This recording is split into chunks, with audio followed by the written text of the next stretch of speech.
Rideau, les projecteurs s'éteignent ici au stade de l'Amitié d'Angonje où les Panthères du Gabon ont vécu un vrai cauchemar entre guillemets parce que douché dès la 10e minute de jeu par un Moussa Doumbia inarrêtable sur son côté gauche.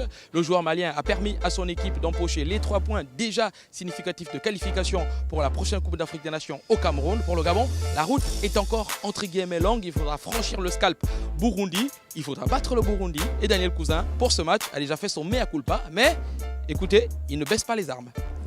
Ce qui n'a pas marché, je pense que c'est l'adversaire qui nous a mis en difficulté parce que ils sont très vite rentrés dans le match.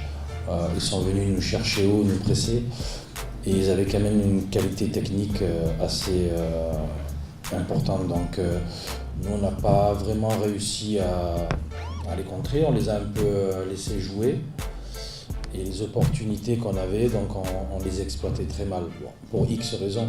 Mais je pense que c'est un adversaire assez coriace et qui nous a posé beaucoup de problèmes ce soir. Je pense que s'ils sont premiers du groupe, c'est vraiment pas le hasard.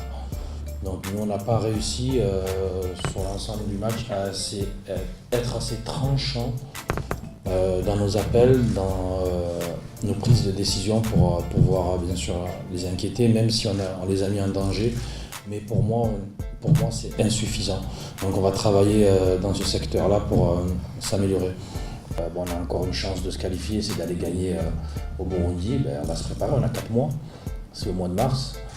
On a le temps j'espère qu'on aura le temps de récupérer tous les joueurs. On sera au complet et en tout cas je vais faire tout le possible pour que l'équipe soit compétitive pour ce match.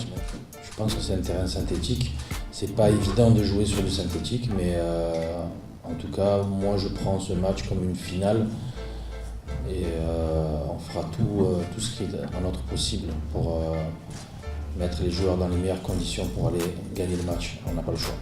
Sans Bissouma, sans Diaby et sans les Haïdara, le coach Magasuba a été quasiment héroïque et euphorique à la fin de cette rencontre. Magasuba qui, lui, l'ancien coach de Téléstar au Gabon, en a profité aussi pour régler ses comptes avec la presse malienne parce que oui, le coach est soulagé.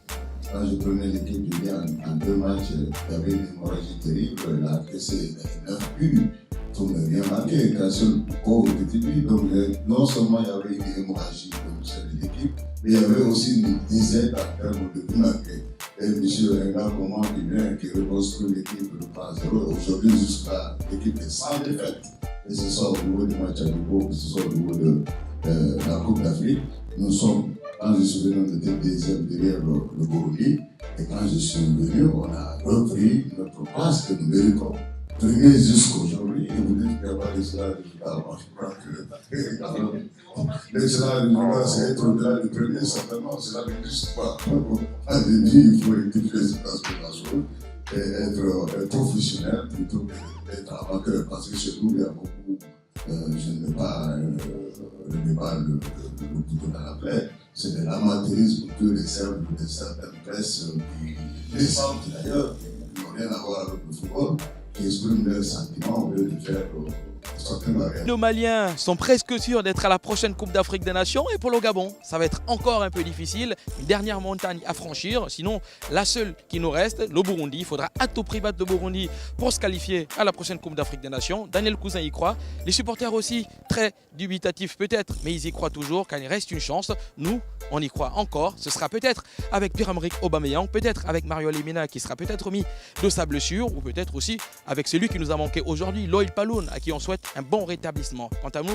on se retrouve très bientôt sur Foot 241 pour d'autres actualités sportives. Le football en prime et bien sûr, gardez le sourire et surtout n'oubliez pas, tout n'est que football.